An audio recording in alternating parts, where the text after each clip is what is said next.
Bueno, hermanos, eh, aquí estamos frente a un estudio que en estos tiempos, y justamente lo comentaba con María Isabel ahora, que esta carta es muy, muy peculiar y muy particular. Es algo, tiene un sentido que nosotros tenemos que entender y especialmente para los tiempos nuestros. De hecho, en la carta, en un momento, el Señor nos dice que es para estamos en los tiempos finales. Ahora, hay que entender, y eso es importante, que esta fue la última carta que el Señor le escribe a su iglesia amada. Y hay que entender que la iglesia para el Señor es lo más importante. Ahora, muchos lamentablemente se quedan en que fue Juan, el apóstol Juan, el que escribió la carta. Y claro, es cierto que él fue usado por el Espíritu para escribir esta carta. Y la escribió siendo muy anciano. Y justamente todo eso también es parte de lo que el Señor quiso hacer cuando escribió esta carta.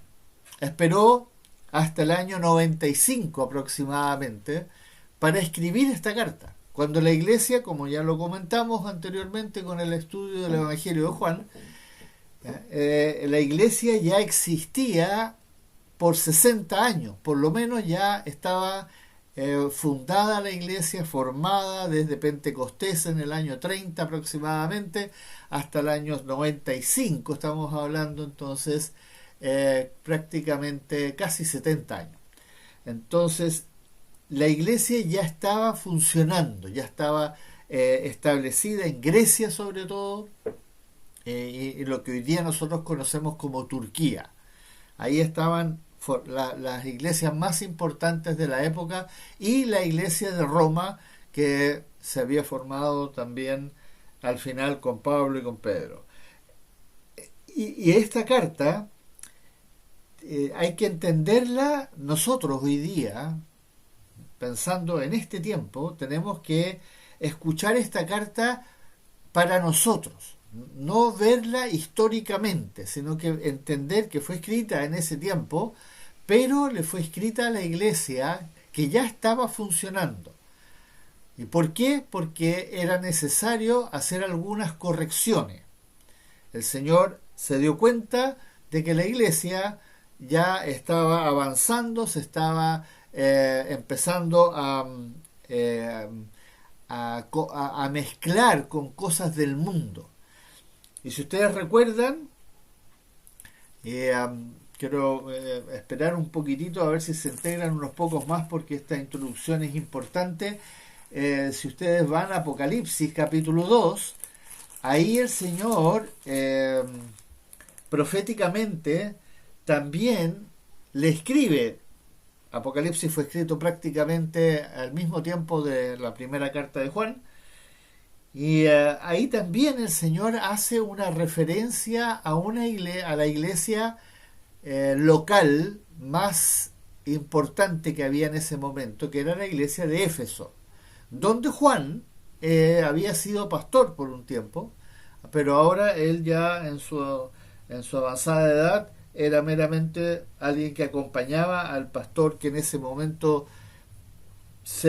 muchos suponen que fue Timoteo, pero no hay una seguridad que a ese tiempo era Timoteo el que estaba a cargo de esa iglesia. Pero independiente de eso, es interesante ver lo que el Señor le dice a esa iglesia en ese tiempo. Recordando que las 7 iglesias que se mencionan en Apocalipsis también tienen un orden profético. Y significan entonces que la iglesia de Éfeso, la primera que el Señor le escribe de las 7 cartas, esa iglesia era la iglesia apostólica, la iglesia que existía en esos tiempos porque todavía habían sido fundadas por los apóstoles y Juan, el último apóstol, todavía estaba vivo.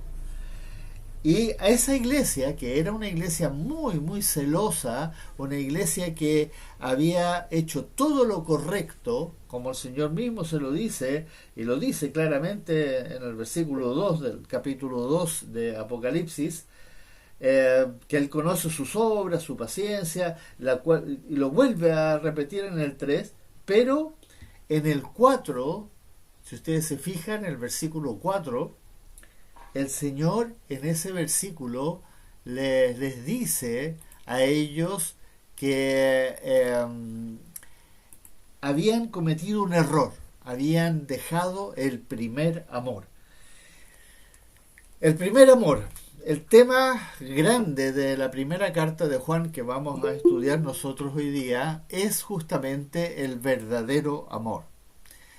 Nosotros, en el estudio del Evangelio de Juan, vimos que el Señor nos habla del verdadero amor, del amor que Él, como Dios, nos quiere enseñar. Y si ustedes recuerdan, capítulo 14 sobre todo, el Señor ahí habla justamente de ese amor. Que ese amor es un amor que está basado en la entrega de uno al otro. Esa entrega que nosotros tenemos que tiene que proceder de nosotros, pero por gratitud.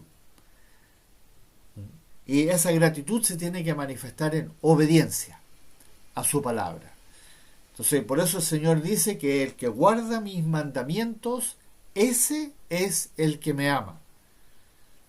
No sé si ustedes se recuerdan ese versículo ahí en el capítulo 14, versículo 21, si alguien puede encontrarlo y lo puede leer, para que solamente hagamos un pequeño repaso. Juan capítulo 14, versículo 21.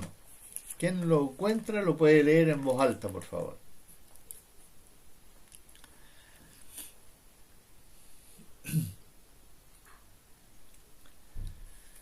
Muy importante que entendamos esto para que podamos entender entonces lo que nos va a decir el Señor en la... Adelante, hermana Isabel. Karina, Karina, perfecto, hermana, ya. buenas noches a todos. Buenas noches. El capítulo 14 de Juan, versículo 21 dice así: el que tiene mis mandamientos y los guarda, ese es el que me ama. Y el que me ama será amado por mí, por mi Padre, y yo le amaré y me manifestaré a él. Muchas gracias, hermana. Ese versículo lo desglosamos varias veces y lo vimos y lo hemos repetido. Ese versículo nos dice algo tan profundo y estamos hablando que es el mismo Señor Jesucristo el que le está diciendo a sus apóstoles. En las últimas 3 horas después de la cena, el Señor entonces entra a enseñarle este capítulo 14, 15, 16 y 17. Y ahí Él le dice estas palabras. Y esto lo repite 3 veces. El versículo 15 y el versículo 23 lo vuelve a decir. Pero sobre todo lo que dice ahí en el 21. El que tiene mis mandamientos, primera condición, hay que tenerlos. Y los guarda, segunda condición. Esas 2 condiciones se tienen que cumplir. Ese es el que me ama. Ese es el que me ama. Y ahí hay un punto y coma. ¿Ya? Entonces, esa es la primera categórica afirmación que hace el Señor. Solo el que guarda, el que tiene y guarda mis mandamientos, ese es el que me ama. Para que no nos confundamos y no creamos de que nosotros amamos a nuestro Señor Jesucristo a la pinta nuestra, como nosotros creemos, nosotros sentimos, nosotros, etcétera, pensamos. Sino que el Señor lo aclara, para que no nos confundamos. Pero miren lo que dice después de ahí, en el mismo versículo 21 del capítulo 14 de Juan. Después del punto y coma. Ahora viene la consecuencia de eso. Si yo amo verdaderamente a mi Señor, entonces el Señor me dice que el que me ama de esa manera, no como yo pienso, sino que como Él dice, será amado por mi Padre. Y yo le amaré. Y me manifestaré. Tres cosas que son, muchas veces uno las lee en positivo y dice, el Señor me ama, el Señor me ama, mi Padre que está en los cielos me ama. ¿Ah? Pero, ¿estás seguro? Porque ahí dice que solo te va a amar si tú le amas a Él. Pero no como tú quieres, como tú piensas, como a ti te gusta, sino que como Él lo dice, como Él lo estableció. Y eso es, si tienes sus mandamientos, y eso es conocerlos, conocer su palabra, y si los guardas. De otra manera, tú no le estás amando. Y si tú no le amas, Él tampoco te va a amar. Y no se refiere a que Dios no va a amar a los hijos, a los elegidos, a los que Él salvó por gracia, de la misma, de la forma que nosotros queremos, o creemos que nos ama Dios. Es muy importante que a medida que estudiemos en la primera carta de Juan, pongamos mucha atención a los énfasis que va a hacer en esa carta para que entendamos el correcto amor y nosotros amemos a nuestro Señor correctamente. Por eso, volviendo a lo que comentábamos en Apocalipsis, capítulo 2, ahí, cuando el Señor le dice a la iglesia de Éfeso, has dejado tu primer amor. Y ese amor que nosotros sentimos y realmente nació dentro de nosotros, pero por la obra del Espíritu Santo, y nos hizo entonces querer aprender a conocer la voluntad de nuestro Dios, de nuestro Señor Jesucristo, que se manifiesta a través de sus mandamientos. Y en la medida en que nosotros vamos conociendo los mandamientos, el mismo Espíritu que ahora mora en nosotros nos va a ir llevando a verdaderamente querer guardar esos mandamientos. Aunque lo hagamos equivocadamente o con errores, a tropiezos, no importa. Querer hacerlo, querer. Y ahí empieza la búsqueda de esta comunión con nuestro Señor Jesucristo. Y de eso vamos a ver justamente ahora que esta carta, que yo siempre digo, es la carta que el novio le escribe a su novia, entendiendo que el novio, como dice justamente en el Evangelio de Juan, es Jesucristo y la novia es la iglesia, que él mismo está preparando, como dice también en Efesios capítulo 5, que él la está limpiando, purificando, para presentársela sin mancha, sin arruga, inmaculada, santa y pura delante de él.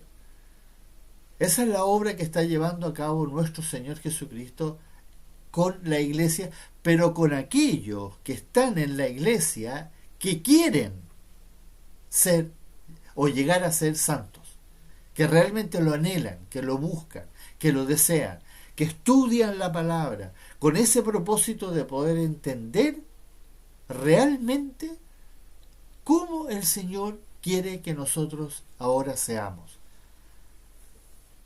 Y no como nosotros lo interpretamos o como nosotros lo creemos, sino que poniendo atención a lo que Él dice.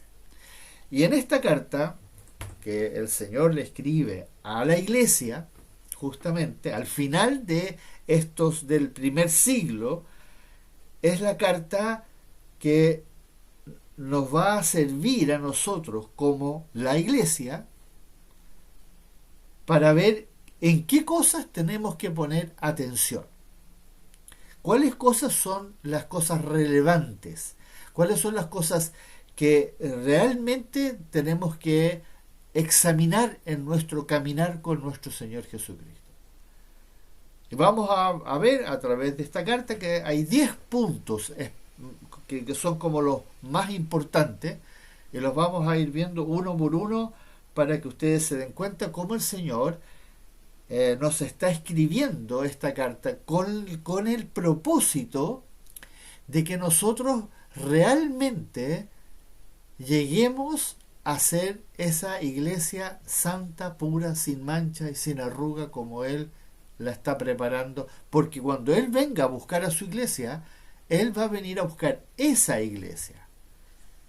El resto son salvos, van a ser salvos, pero no van a ser parte de la iglesia. La iglesia se forma de aquellos que verdaderamente le amaron. Y le amaron como Él lo dijo, como lo leímos recién en el capítulo 14, versículo 21. Y esto está muy relacionado con lo que nosotros también estudiamos a medida que estudiamos el Evangelio de Juan, y lo vimos en Primera de Corintios. Ustedes se recuerdan que en Primera de Corintios capítulo 3, ¿puede alguien buscar eso? Importante leerlo y ver que cómo se relaciona una cosa con otra. En el capítulo 3 de Primera de Corintios,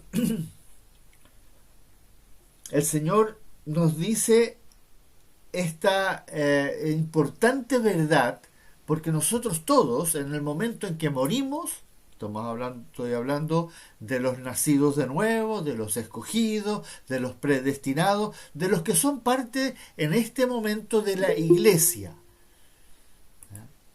Esos que ahora son parte de la iglesia y morimos, si morimos mañana, en ese momento nosotros somos inmediatamente juzgados por Jesucristo.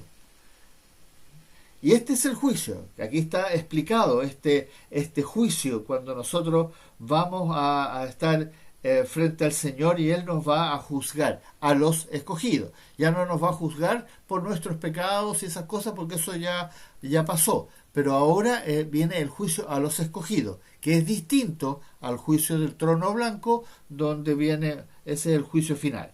Pero este juicio es el inmediato a nosotros. Y si alguien en Primera de Corintios capítulo 3 nos puede leer del versículo 12 en adelante. Yo la tengo, pastor. Por favor, hermana Lucia. Buenas noches. Buenas noches, hermana. Y si sobre este fundamento alguno edificare oro, plata, piedras preciosas, madera, heno, hojarasca, la obra de cada uno se hará manifiesta, porque el día la declarará, pues por el fuego será revelada, y la obra de cada uno, cual sea, el fuego la probará. ¿Hasta cuándo? Hasta el 15, perdón. Ya. Si permaneciere la obra de alguno que sobreedificó, recibirá recompensa. Si la obra de alguno se quemare, él sufrirá pérdida, y si bien él mismo será salvo, aunque así como por fuego. Amén.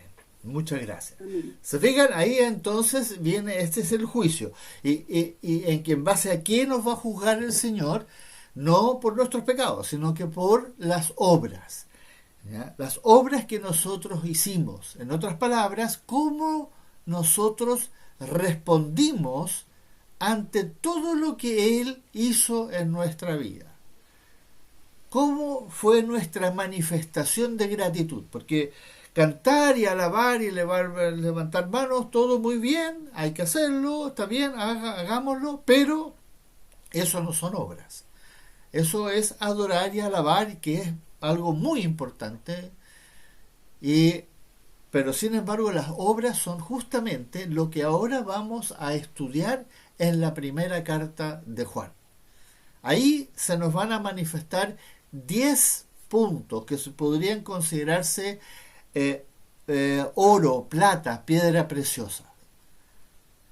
¿Verdad? El resto que nosotros hacemos dentro de nuestra vida de cristiana se puede considerar en obediencia a nuestro Señor y en adoración y en gratitud y todo eso, se puede considerar heno, hojarasca y madera. Y ustedes acaban de escuchar que aquí dice que el juicio va a probar la obra y la va a probar por fuego. Obviamente el oro, la plata y las piedras preciosas no se queman, pero el heno, hoja, hojarasca y madera se queman. Y ahí vemos cómo el Señor dice en el versículo 14 y 15 que hay dos grupos. Están los que van a recibir recompensa o corona, como dice en Apocalipsis, y los otros van a sufrir pérdida. No pérdida de la salvación, y lo dice con todas sus letras en el 15. Si bien el mismo será salvo, pero va a sufrir pérdida. Y esto, hermanos amados, no se está considerando mucho dentro del mundo evangélico.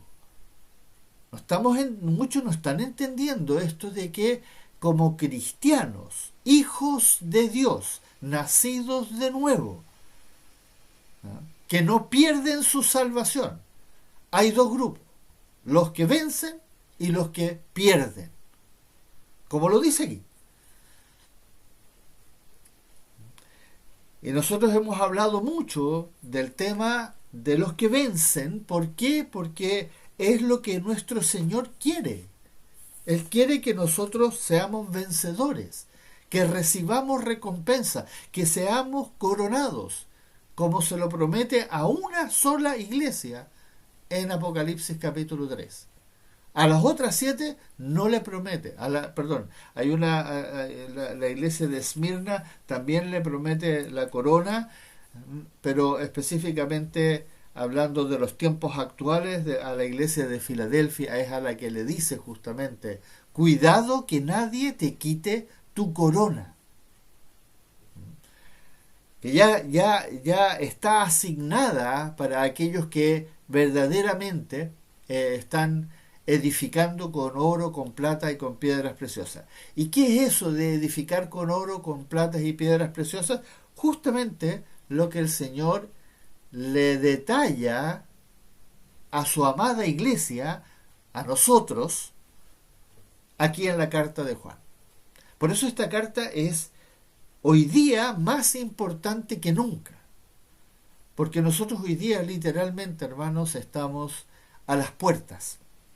Cuando uno dice a las puertas, no se trata de ponerle fecha, ni semana, ni meses, ni años, sino que los tiempos están literalmente, como uno dice, maduros para que el fruto caiga. Y refiriéndome con eso a la venida de nuestro Señor a buscar a su iglesia. Y ahí la iglesia se va.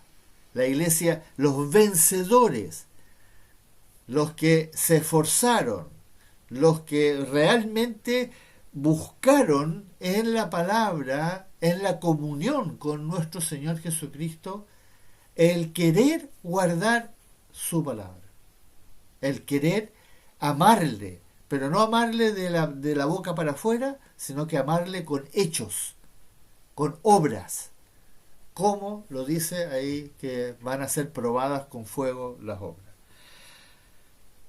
Por eso, hermanos, cuando decidimos estudiar esta carta, que era algo que el Señor ya había puesto en mi corazón hace mucho tiempo, desde que estábamos estudiando el Evangelio de Juan, que es fundamental para poder entender esta carta. Sin el estudio del Evangelio de Juan hay muchas cosas que van a ser un poco más difíciles de comprender, pero vamos a ir combinando porque hay cosas que son inevitablemente una consecuencia de la otra. Así que vamos a estar volviendo al Evangelio de Juan constantemente. Pero considerémonos muy privilegiados, hermanos, pero muy privilegiados de tener este tiempo para estudiar. Es muy breve la carta. Si ustedes la leyeran en su casa, probablemente en menos de 20 minutos la leen. No es una carta larga, ni complicada, ni teológicamente profunda, sino que es una carta muy, muy sencilla, en cierta forma, en la cual ustedes se van a dar cuenta que el Señor repite muchas veces las cosas. Y ahí está este énfasis particular que tenemos al cual vamos a ir poniendo atención a medida que avancemos. ¿Por qué el Señor repite esas cosas? Y las dice a veces una vez, dos veces, y como que uno dice, ¿por qué lo hace? Pero justamente porque Él está enfatizando, es como un llamado de atención a nosotros.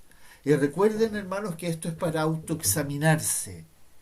Esto no es no es una clase teórica donde estamos aprendiendo un tema específico, sino que aquí estamos verdaderamente frente al Señor, que nos está diciendo a cada uno de nosotros que pongamos atención a las cosas que Él nos dice, porque es ahí donde vamos a tener que hacer ajustes, correcciones, para que verdaderamente, aunque nos quede poco tiempo antes de la venida de Él, podamos todavía edificar con oro, con plata y con piedras preciosas. Así que, hermanos queridos, vamos a esta preciosa carta. Hermana María, le puedo pedir que usted hoy día nos lleve en una oración para pedirle a nuestro Padre que nos ayude en este estudio. Hermana María, por favor. Amén. Padre nuestro que estás en los cielos, santificado sea tu nombre, Señor. Quiero darte las gracias por estar reunidos una vez más. Amén. Con mis hermanos para poder estudiar la primera carta de Juan. Gracias, quiero darte por los hermanos nuevos que están participando, Padre, y pedirte por los que han faltado, que tú veas en sus corazones las necesidades que tienen, Padre. Quiero pedirte que nos des sabiduría para poder entender tu palabra, por favor, poderla poner en obra. En el nombre precioso de tu amado Hijo Jesucristo. Amén. Amén. Bendito sea. Amén. Bien, hermanos, vamos directamente a la carta, a escuchar esta introducción. Leamos del versículo 1 al versículo 4. Del versículo 1 al versículo 4. Hermana Sandra, ¿nos puede leer, por favor, del versículo 1 al versículo 4?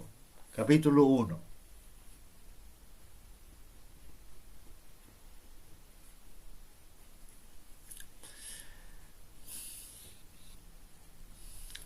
Su micrófono está cortado, hermana Sandra, por si acaso, ¿no?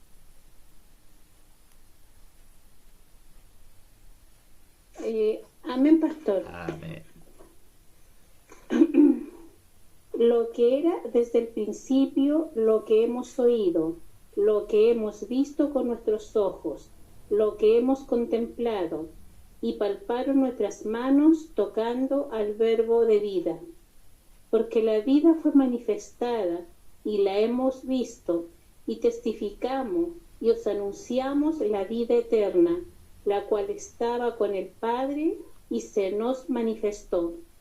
Lo que hemos visto y oído, eso os anunciamos, para que también vosotros tengáis comunión con nosotros, y nuestra comunión verdaderamente es con el Padre y con su Hijo Jesucristo. Estas cosas os escribimos para que vuestro gozo sea cumplido. Amén. Amén. Muchas gracias. Interesante esa última afirmación que hace. ¿Eh? Estas cosas os escribimos. Y en plural, cuando uno lee eso y uno se pregunta, ¿es Juan el que está escribiendo? ¿Con quién estaba él escribiendo la carta? Son pequeños detalles que a uno lo dejan como pensando cuando se da cuenta de que está en plural. Estas cosas os escribimos para que vuestro gozo sea cumplido. Miren qué interesante. ¿Ustedes se recuerdan en alguna parte de la Escritura esto de que el Señor quiere que nuestro gozo se cumpla? ¿Quién se puede acordar dónde lo dijo el Señor?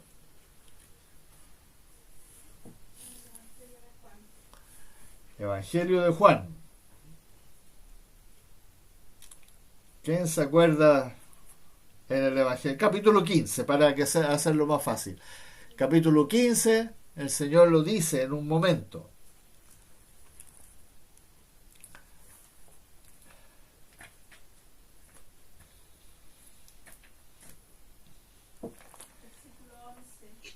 Es cuando Cristo dice que Él y el Padre vendrán a habitar juntos y ahí será el gozo cumplido o algo así era. No, específicamente lo dice Reina. El versículo 11. El 15:11. 15:11, correcto, 15:11. De Juan. ¿Ya? Hermana Alejandra, ¿qué dice ahí? ¿Puede leerlo, por favor?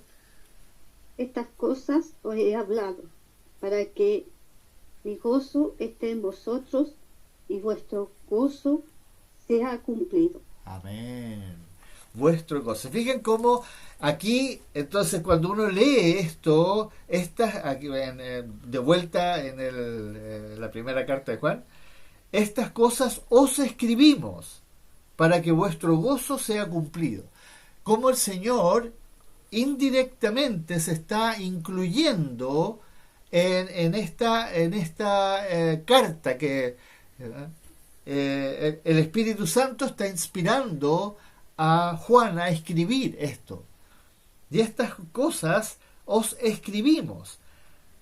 Juan estaba totalmente solo cuando estaba escribiendo esto, pero obviamente el Espíritu Santo lo tenía a él completamente bajo su control y estaba lleno del Espíritu Santo, porque esta es la palabra de nuestro Señor Jesucristo. Como también lo dijo el Señor, que el Espíritu iba a revelar todo con respecto a Él. Capítulo 16 del Evangelio de Juan lo dice. Entonces aquí ya tenemos este indicador importante. Estas cosas os escribimos para que vuestro gozo sea cumplido. ¿De qué gozo está hablando? No es de felicidad. Es el gozo que el Señor quiere que se cumpla en nosotros, primeramente, independiente de lo difícil que sea, lo duro que sea, lo doloroso que sea, el vivir en esta vida, ya el tener esa certeza de que independiente lo difícil que me sea responderle, guardar sus mandamientos, estudiar su palabra, el participar, todo eso que a veces es tan complejo en este mundo, yo tengo la certeza que soy salvo. Porque el Señor ya me salvó. Ya no hay vuelta atrás. Soy salvo. Pero ahora viene el otro gozo. Ese gozo de que si yo verdaderamente edifico mi vida con oro, con plata y con piedras preciosas, yo voy a ser llevado a la presencia del Señor antes de que venga la gran tribulación. ¿No? Y ese es el gozo que Él quiere. Él quiere que nosotros seamos parte de su amada iglesia.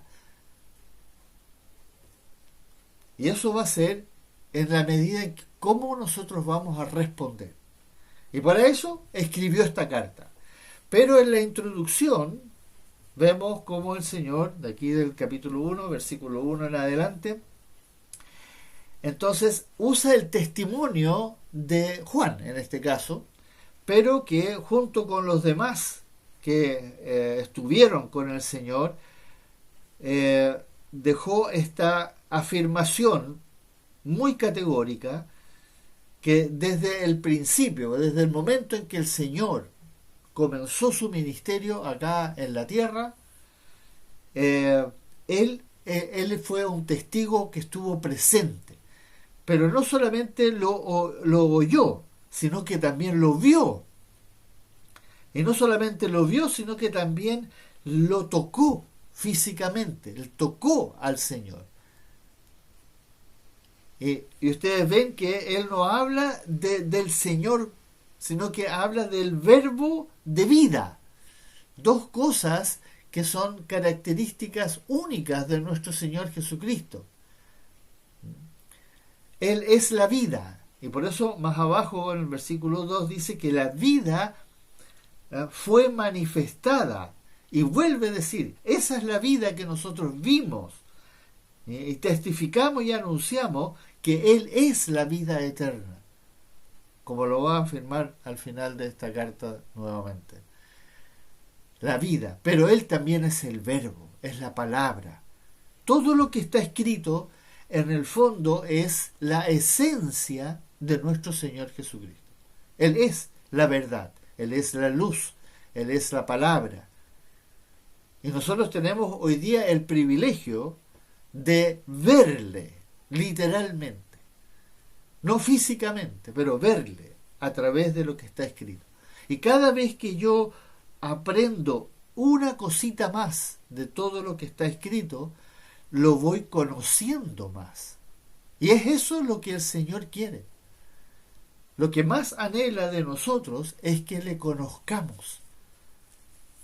Y no históricamente como un personaje que existió, que vivió en algún momento, sino que le conozcamos cómo Él es, quién es Él, cómo Él piensa, cómo Él siente, qué es lo que Él está haciendo, qué quiere hacer. Saber todo con respecto a Él. Y mientras más yo le conozco, más fácil me va a ser a mí poder entregarme, porque obviamente en la medida en que yo le voy conociendo más, yo más deseo complacerlo, agradarle, obedecerle. Y lo lamentable es que muchísimos cristianos se han quedado en lo teórico, se han quedado en lo histórico y se han olvidado de conocerle verdaderamente. Y por eso nosotros hemos hablado tanto, sobre todo en el Evangelio de Juan, la importancia que tiene ese Evangelio, porque ahí es cuando nuestro Señor se revela en su totalidad. Esa es la autobiografía. Él escribió su propia autobiografía a través del apóstol Juan, el apóstol amado, como el Espíritu mismo lo revela en las cartas. Jesucristo escribió su autobiografía para que le conozcamos y tengamos una relación íntima, pero íntima en lo más profundo, en lo más espiritual. Y aquí esta carta ahora es para que nosotros no caigamos en el error de ser negligentes. Cuando uno es negligente, uno no está pecando intencionalmente, pero está pecando involuntariamente, por decirlo así. La negligencia es una despreocupación porque uno como que baja la guardia. Y de eso nos tenemos que cuidar mucho, hermanos, sobre todo nosotros, en estos tiempos. Nosotros hoy día estamos en los tiempos más peligrosos. Y la Biblia lo dice, con todas sus letras. Y por eso también dice que el amor se va a enfriar. Y es justamente lo que le pasó a la iglesia de Éfeso. Y por eso el Señor, a pesar de que la iglesia le dice ahí en Apocalipsis capítulo 2, que era una iglesia impecable en cuanto a las obras, pero habían dejado su primer amor. Habían dejado de amarle a Él como Él nos manda en su palabra que debemos amarle. Estaban haciendo muchas cosas como iglesia, pero preocupados solamente de beneficiarse ellos, entre ellos, cuidarse entre ellos. Y se olvidaron del verdadero amor, de ese amor de ese mandamiento nuevo que también lo va a mencionar aquí más adelante. Y aquí entonces esta introducción nos habla justamente de que está hablando de Jesucristo. Y como lo hemos hablado también anteriormente, recordemos, amados hermanos, que si bien todo se trata de Dios, del Dios Trino, Padre, Hijo y Espíritu Santo, nosotros hoy día tenemos que aprender a enfocarnos en Jesucristo. Y eso lo vimos también en detalle, sobre todo en el capítulo 5 del Evangelio de Juan, donde dice: el que no honra al Hijo, no honra al Padre. El que no ama al Hijo, no ama al Padre. Y aquí también lo va a volver a enfatizar. Es tan importante, hermanos amados, que nosotros ahora estemos enfocados en lo más preciado de nuestro Señor, de nuestro Dios. Y lo más preciado para Dios es su Hijo Jesucristo. Y por eso toda la gloria y todo va a ser dado al Hijo. El Padre va a exaltar al Hijo y el Hijo va a ser el que finalmente va a reinar por toda la eternidad. Pero si nosotros no entendemos que nosotros como hijos de Dios debemos enfocarnos en Jesucristo, nosotros no estamos entendiendo lo que Dios estableció desde el comienzo. Todo es por medio y para su Hijo Jesucristo. Y si no es en Él, entonces no es. Es como que Dios no ve el resto, solamente los que están en Jesucristo. Para Él lo único importante para el Padre que está en los cielos es lo que sucede en su Hijo Jesucristo. Y ahí está nuestra participación. ¿Cómo estamos enfocados nosotros en Jesucristo? Y por eso toda la evangelización que se va a realizar durante la tribulación, esos 7 años de horror que se van a desatar muy pronto aquí en la tierra, se van a enfocar solamente en Jesucristo. Todo lo que dice el capítulo 6 al capítulo 19 de Apocalipsis habla de la gloria de Jesucristo, que eventualmente, obviamente, glorifica a Dios Padre, que es el propósito ulterior. Pero si no es por medio de Jesucristo, entonces estamos perdiendo el tiempo.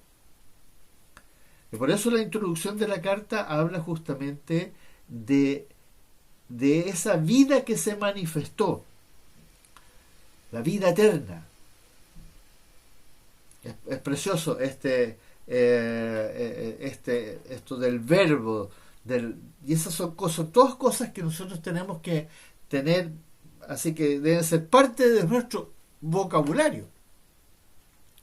No solamente hablar de Dios, como el mundo entero habla de Dios. Los paganos, hasta los ateos hablan de Dios. No, nosotros hablamos de, como lo dice aquí, como la carta misma lo está diciendo, se está revelando el Señor y está diciendo: yo soy la vida, yo soy el verbo, yo soy la vida eterna. Yo les estoy escribiendo esta carta. A través del testimonio de Juan, por supuesto. Está usando a su apóstol amado para escribirnos esta carta, como lo hizo con el Evangelio de Juan también. Y en el versículo 3 vuelve a decirlo, pero este versículo 3 tiene esa importancia. Miren bien ese versículo 3. Lo que hemos visto y oído, eso os anunciamos nuevamente. Ya lo dijo anteriormente. Lo vuelve a decir. Para que también vosotros tengáis, aquí viene la parte importante, para que vosotros también tengáis comunión con nosotros. El tema de la comunión, amados hermanos, es uno de los 3 grandes temas digamos, del Evangelio, de la verdad que el Señor vino a revelar.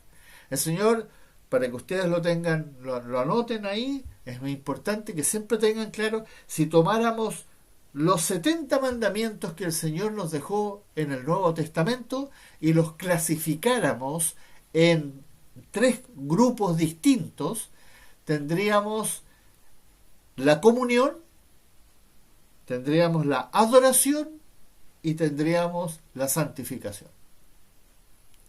Esos son, básicamente, si tomáramos todos los mandamientos, que en realidad, si uno contabilizara, podríamos llegar a más de 300 y tantos mandamientos que están escritos, pero esos a su vez, si los clasificamos, quedaría aproximadamente unos 70 mandamientos, y esos 70 nuevamente los clasificamos en qué cosas se asemejan, llegaríamos a estos 3 grupos: santificación, adoración y comunión.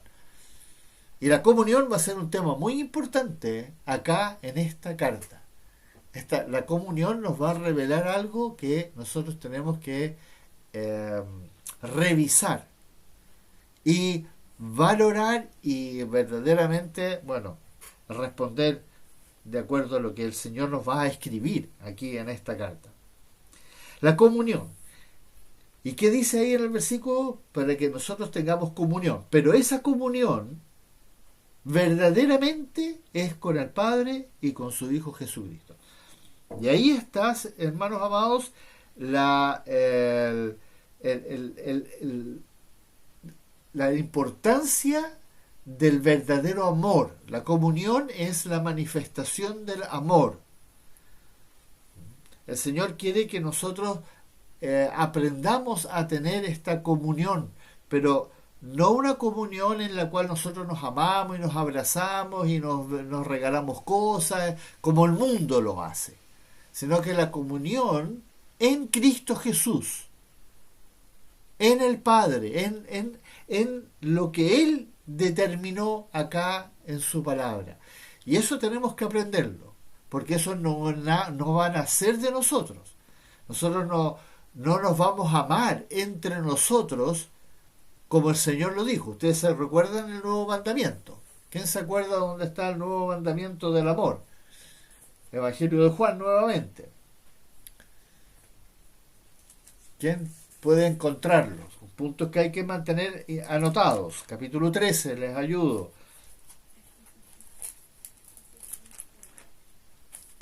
¿Quién encuentra el capítulo 13 donde el Señor da el nuevo mandamiento? Justamente es de la comunión.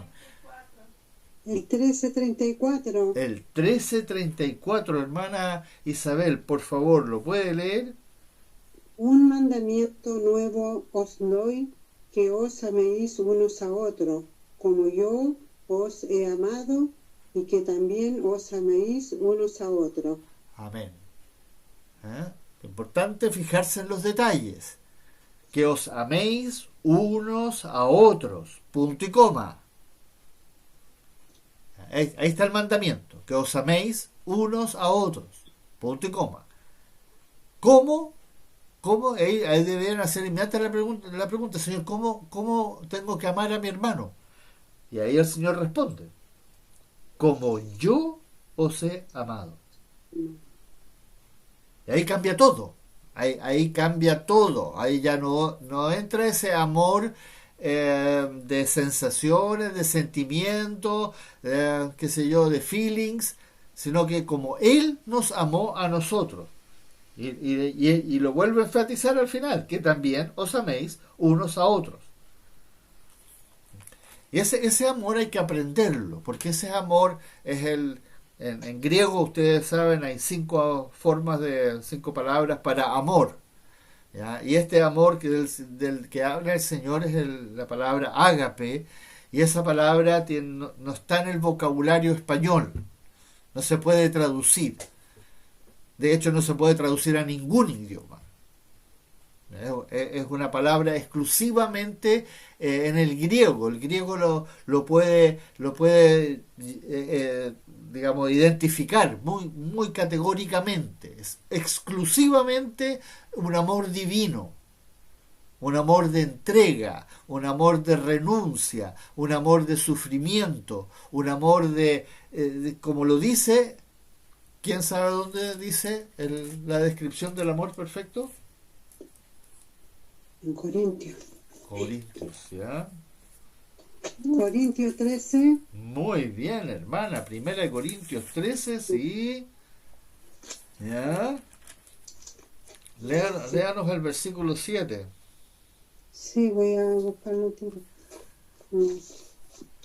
Hermano, estas cosas son importantes que nosotros lo leamos desde la palabra para que no interpretemos, para que no empecemos a especular, sino que solo léame el versículo 7 del capítulo 13. Aquí no. Léalo.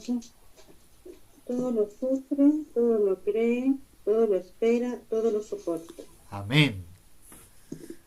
¿Escucharon bien esas 4 cosas? Independiente de lo que ya dice anteriormente. De hecho, empieza ahí en el versículo 4, el amor es sufrido. Pero todo lo sufre, todo lo cree, todo lo espera, todo lo soporta. Ahí no hay nada que hable de gozo, de placer, de beneficio para mí.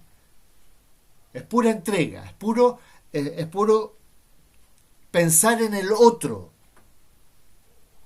Así pensó Cristo. Cuando vino, pensó en los escogidos. No pensó en sí mismo, pensó en los escogidos.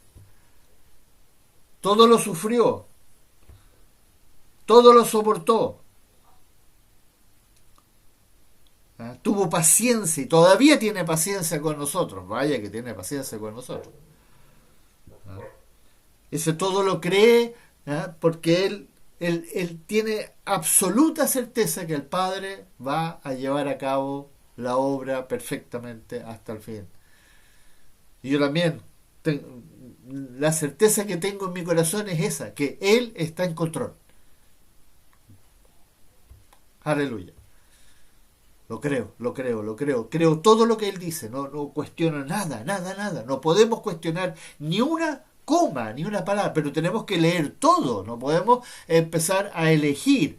Ahora yo voy a leer el versículo donde dice que el amor es, por ejemplo, en otras partes algunos leen, el amor se goza en la verdad.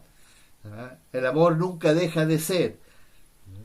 Todas esas cosas también es cierto, pero la parte que no queremos aceptar es esos detalles donde dice que esto ahora, amarnos entre nosotros, vamos a tener que hacerlo como Cristo lo hizo, no como nosotros queremos.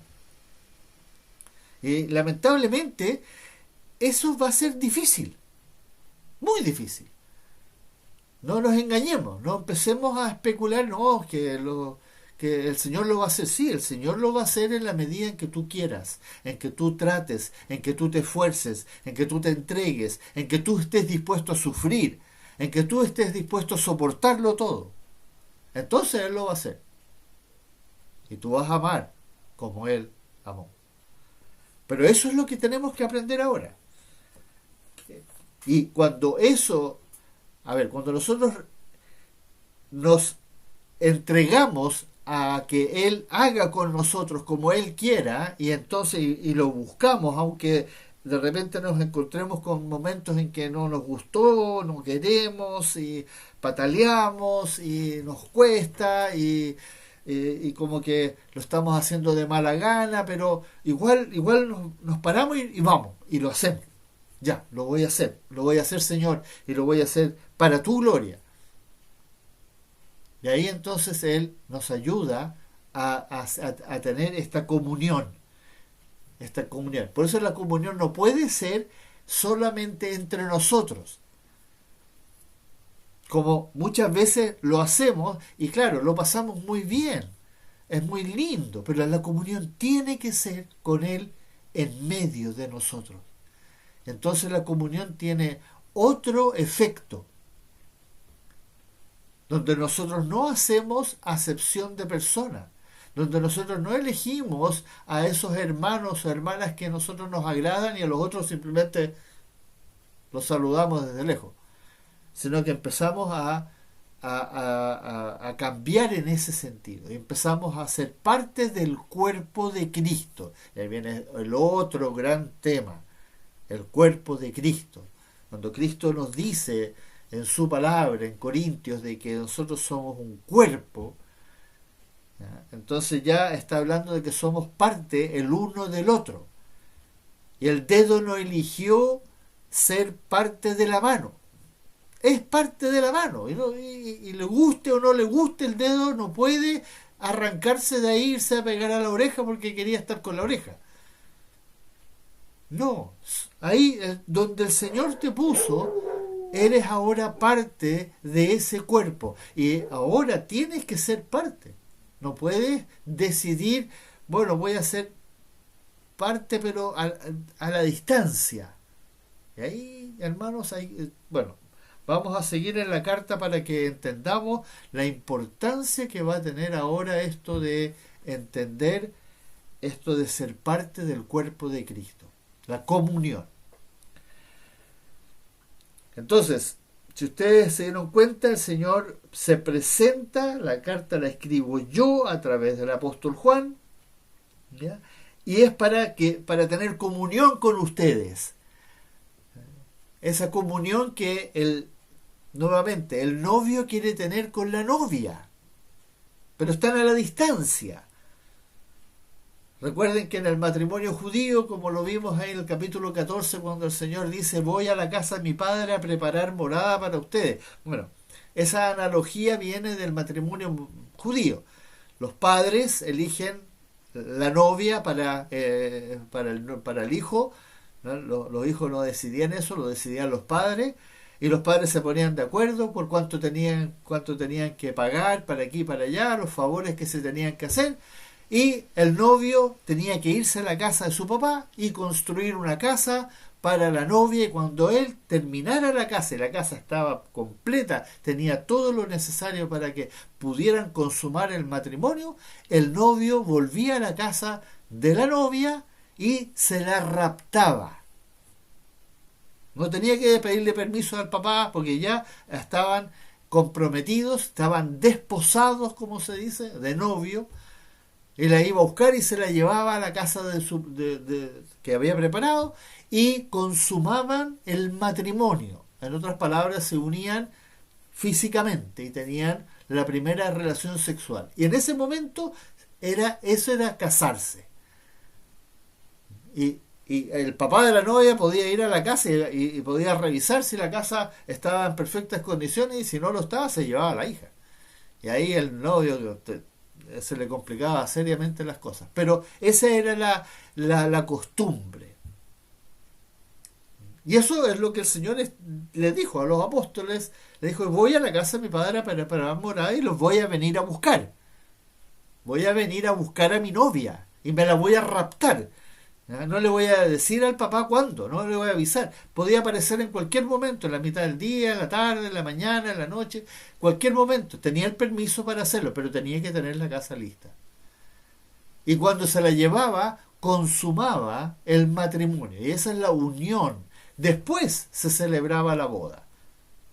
Después de que ellos ya consumaban el matrimonio y eran una sola carne, se unían físicamente, en ese momento entonces se produce. Y eso es lo que el Señor ahora, a través de esta carta, quiere, como escribiéndole a la novia, prepárate porque te vengo a buscar.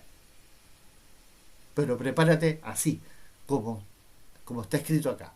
Y eso es lo que nosotros vamos a aprender ahora de esta carta. ¿Cómo nos tenemos que preparar nosotros para la venida de nuestro Señor Jesucristo?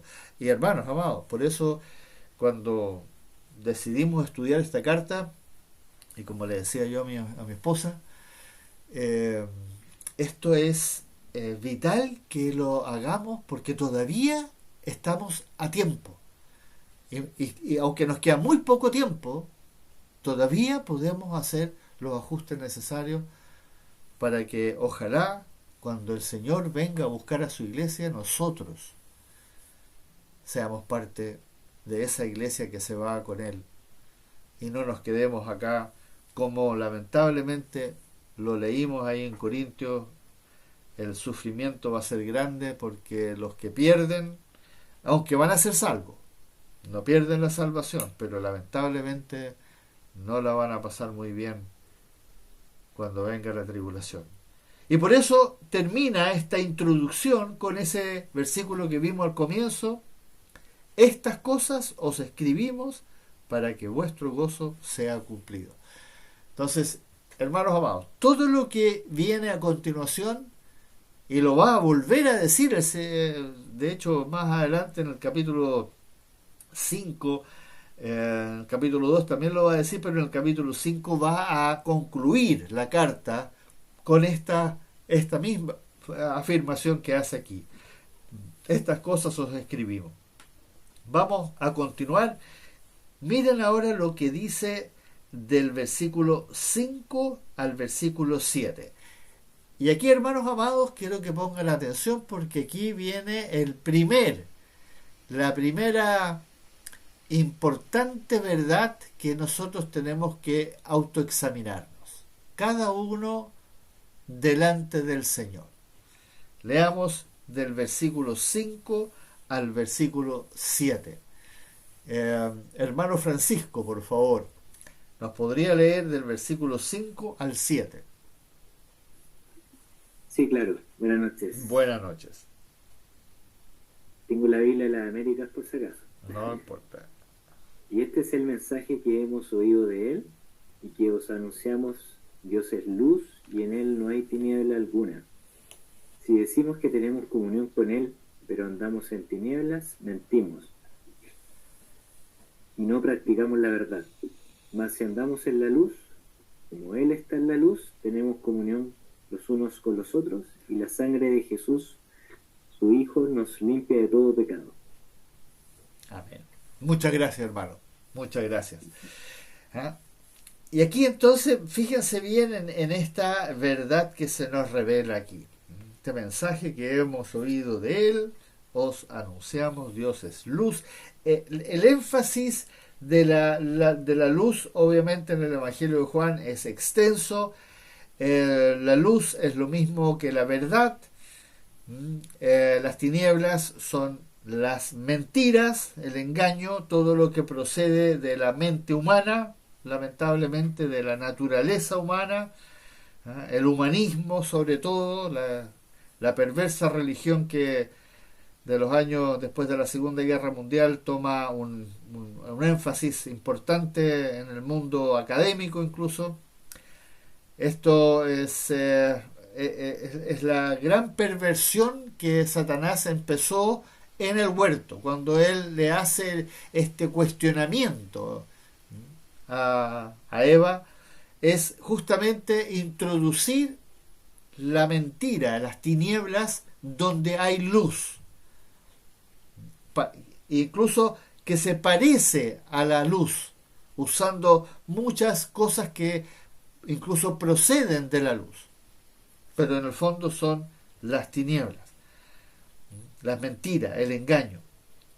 Y por eso es bien interesante que lo primero que el Señor aquí hace este énfasis es en el tema de Dios es luz. Partamos categórico: Dios es luz. En Él no hay tinieblas, no hay ninguna cosa que tenga algún error, alguna distorsión o le falte algo. No, Él es absolutamente la fuente Él es la luz. Y ahora aquí viene la parte que tenemos que examinarnos nosotros en el versículo 6. Si decimos que tenemos comunión con Él y andamos en tinieblas, mentimos. Y aquí es donde nosotros tenemos que entender qué se refiere nuevamente a tener comunión con Dios. ¿Y qué hablábamos en delante? Si nosotros no estamos en la comunión perfecta con su Hijo Jesucristo, nosotros no tenemos comunión con Dios.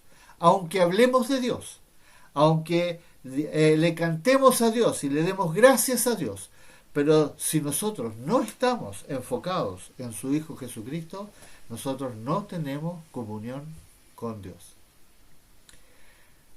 Y por eso esto del tema de la comunión es el tema que en esta carta sobre todo va a desarrollar el Señor a través de su Espíritu para que nosotros hagamos los ajustes necesarios. Tener comunión con nuestro Señor Jesucristo solamente es posible en la palabra, a través de la palabra, y todo lo que entonces por consecuencia vamos a hacer nosotros en Cristo Jesús, o en el nombre de Cristo Jesús, o para la gloria del Señor Jesucristo. Pero va a ser por consecuencia de lo que está en la palabra.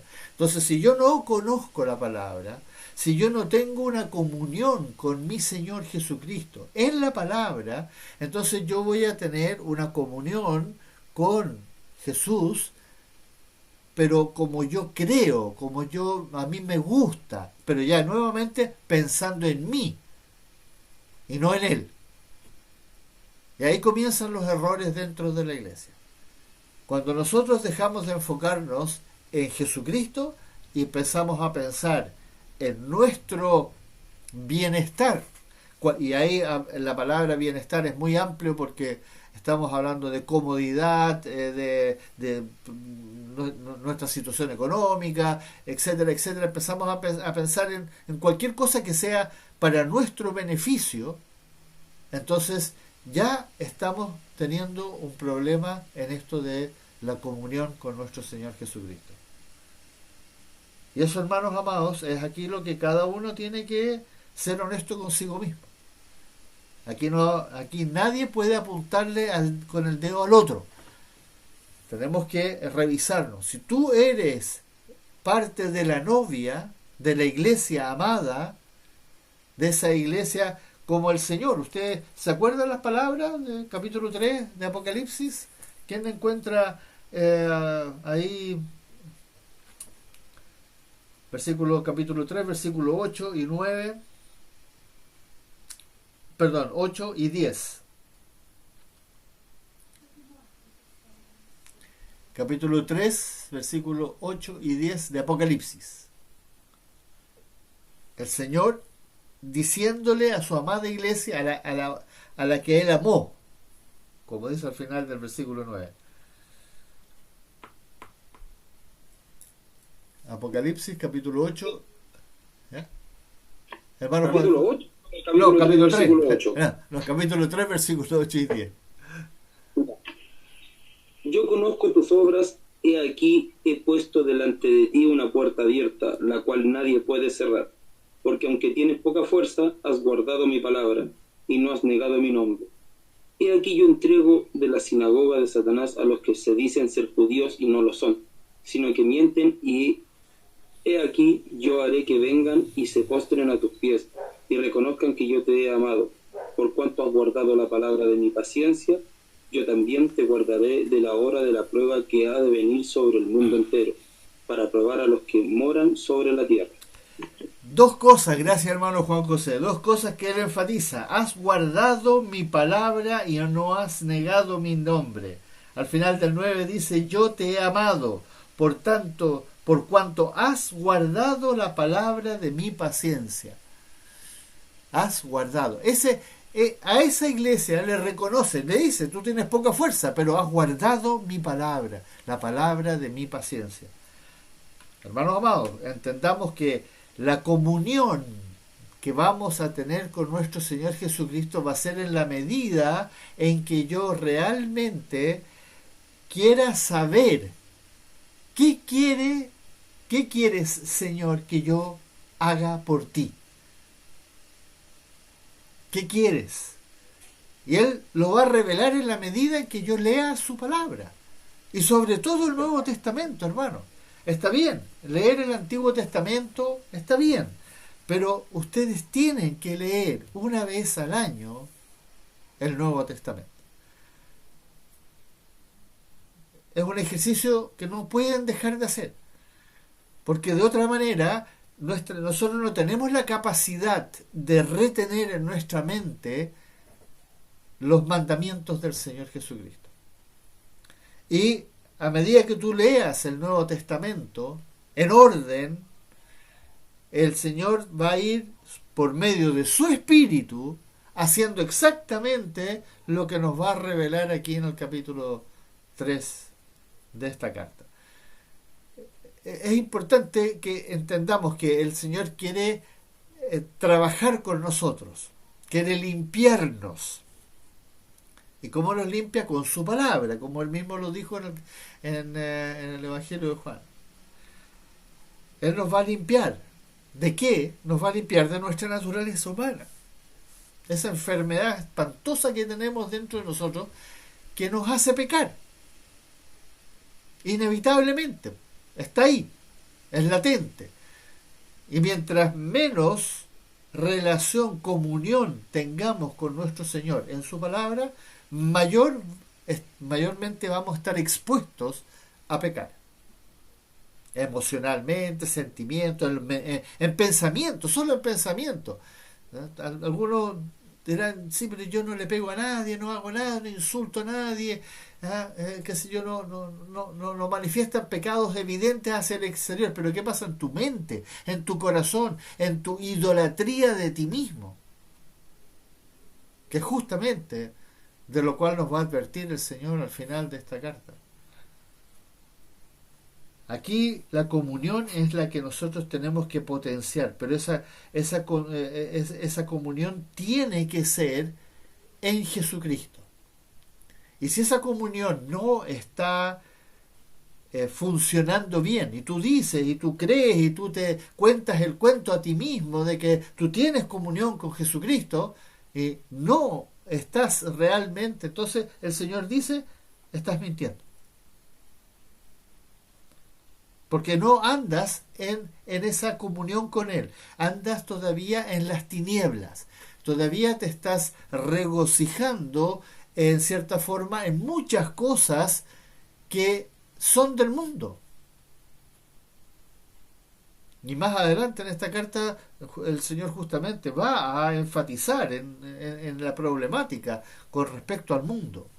Eso lo vamos a ver más adelante. Pero esto de las tinieblas es todo, recuerden, las tinieblas es todo lo que procede del hombre, potenciado por Satanás, por supuesto, que es el autor de la mentira, es el padre de la mentira, como el Señor mismo lo dijo. Pero no, él se aprovecha de nuestra naturaleza humana y nosotros hemos generado todo lo necesario en este mundo para satisfacer la carne. Y cada vez hay más deleites en el mundo. Y es impresionante la diferencia entre lo que nosotros en los últimos 150 años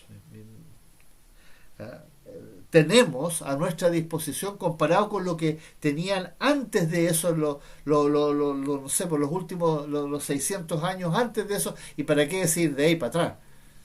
Ahí no había nada. Ahora nosotros gozamos de cosas que están, no sé cómo decirlo, están por todas partes. Y estamos siendo seducidos cada vez más y nosotros usamos muchas veces el ejemplo de como que si quieres matar a una rana, tírala al agua fría en una olla y pon la olla al fuego. La rana va a nadar feliz adentro de la olla y a medida que el agua se va templando y se va calentando, la rana va a seguir ahí feliz hasta que se va a dar cuenta de que ya no puede moverse más y se va a cocinar. Y eso es lo que estamos. Nosotros estamos en este momento en el agua ya calentita, sí, pero ya exquisitamente calentita. Estamos a punto de ser cocinados. pero ya no nos podemos salir de esta agua calentita. Y es tan rica, es tan placentero todo lo que tenemos a nuestro alrededor que nos es imposible saltar del agua. Y aunque nos damos cuenta de que ya estamos, no está a punto, nos va a punto de hervir y nos va a quemar, y nosotros ya no podemos salir. Porque ya estamos tan acostumbrados a todo este placer que tenemos a nuestra disposición. Y sobre todo aquí en el mundo occidental, porque todavía hay partes en el mundo en que las cosas todavía son espantosamente duras y crueles, pero nosotros ya está aquí en el occidente. Y aquí es donde el cristianismo está empezando a diluirse de una forma espantosa. Y ahí está la advertencia: el amor se va a enfriar. Y es justamente lo que el Señor va a enfatizar en esta carta. Y el problema con el cual estamos enfrentados nosotros, hermanos. Tenemos que entender cuál es el peligro. Ahora, solución sí está a nuestra disposición. ¿Por qué? Porque somos hijos de Dios. Tenemos a nuestra disposición toda la ayuda necesaria para poder evitar ser embaucados por esta comodidad, este placer, este hedonismo que está a nuestro alrededor. Está a nuestra disposición. Tenemos el Espíritu de Cristo morando en nosotros. Pero eso no significa que porque somos hijos de Dios estamos libres de todo problema, peligro, etcétera. No, al contrario. Al contrario. Y por eso quiero que entendamos como el Señor lo presenta en su palabra, que hay algunos que van a recibir una corona, que van a vencer. Otros lamentablemente van a perder porque se descuidaron. No porque no tuvieron la posibilidad o no tuvieron la ayuda del Espíritu Santo, no. Todos tenemos la misma unción. Cuando nacimos de nuevo, Dios nos hizo nacer a todos igual. Y de ahí en adelante fue responsabilidad nuestra cómo íbamos a responder a nuestro Señor Jesucristo. Y esa respuesta se manifiesta finalmente, como lo dijo ahí en Corintios, en oro, plata o piedras preciosas. ¿Con qué edificamos nuestra vida?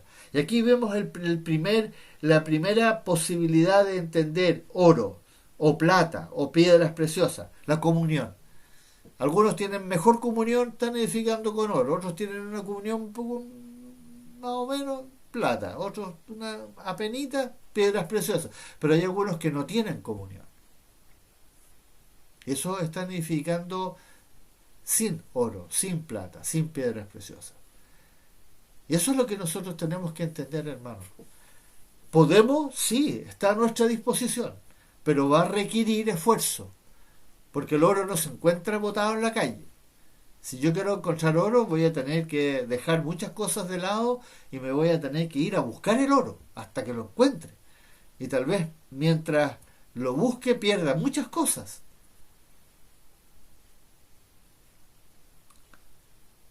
Y aquí la comunión es el primer punto importante. No podemos creer que si nosotros decimos simplemente que tenemos comunión con los unos con los otros, lo estamos haciendo ya, yo estoy bien. Eso es creer, eso es engañarse a uno mismo. Por eso el Señor nos llama a autoexaminarnos. Y por eso el versículo 7 es importante. Pero si andamos en luz, como Él está en luz, tenemos comunión los unos con los otros. Esa comunión depende completamente en la medida en que yo esté en la luz. Y la luz, obviamente, es nuestro Señor Jesucristo. Él es la luz, como Él mismo lo dijo. Yo soy la luz. Y nosotros tenemos que aprender a andar en Él. Es la única forma en que nosotros podemos evitar tener estar un poco en las tinieblas y un poco en la luz. Si yo todavía ando en las tinieblas, no puedo tener comunión con mis hermanos. No voy a tener comunión. Yo tengo que ahora tratar de hacer todo lo posible por solamente estar en la luz. con todo lo complejo que eso es. Esto no es algo que uno lo decide y yo ya, mañana yo solamente voy a andar en luz. ¿No? Ojalá fuese así de fácil, pero no lo es sumamente complejo, hermano. Requiere mucho sacrificio. Y ahí está, volvemos al tema del amor, que es lo que decía el versículo 7, todo lo sufre, todo lo cree, todo lo soporta, todo lo espera. El amor es sufrido. Cristo sufrió como ninguno de nosotros alguna vez lo va a hacer. Nunca hubo nadie, ni Pablo, que fue realmente el que más sufrió de todos, no sufrió ni el 1% de lo que nuestro Señor Jesucristo sufrió. Pero ese es el amor verdadero, el amor cuando tú verdaderamente quieres amar, entonces prepárate, porque vas a tener que sufrir. ¿Por qué vas a sufrir? Porque vas a tener que dejar de pensar en ti. La lucha más grande que vamos a librar nosotros en este caminar con nuestro Señor Jesucristo es conmigo mismo, contigo. Tú eres tu mayor piedra de tropiezo. Pero es posible.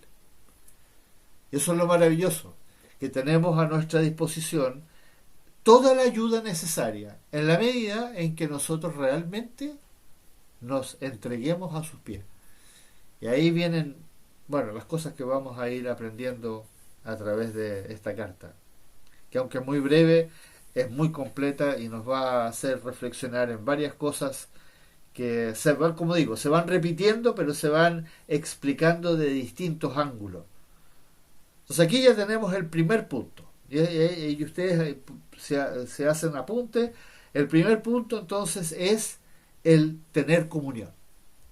Pero para tener comunión correcta, como el Señor quiere que nosotros la tengamos, nuevamente, siempre tenemos que entender que tenemos que decir, bueno, Señor, pero ¿cómo quieres tú que yo tenga esa comunión? Bueno, entonces Él te dice, anda en la luz, anda en mí, busca en mi palabra. Yo te voy a mostrar y te voy a ir ayudando y te voy a ir explicando a través de mi palabra cómo tener comunión. Para que no caigamos en el error de que, yo voy a la iglesia, entonces yo ahí abrazo a mis hermanos y tengo comunión con ellos, de repente hacemos un asadito y qué sé yo, ya. Y creemos que eso es comunión. No, la comunión es muchísimo más compleja que eso. Pero al mismo tiempo es absolutamente posible.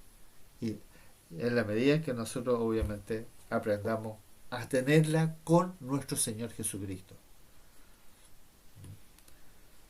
Él es la vida eterna, Él es nuestro Dios todopoderoso y Él quiere que nosotros por medio de Él podamos entonces guardar sus mandamientos. Aquí hay un mandamiento que es ahora uno de los 70 que es importante que nosotros entendamos correctamente. No es la comunión que tiene el mundo, sino que es la comunión en Cristo Jesús. Como lo dijo también anteriormente en el versículo 3, esa comunión verdadera es en el Padre y en nuestro Señor Jesucristo.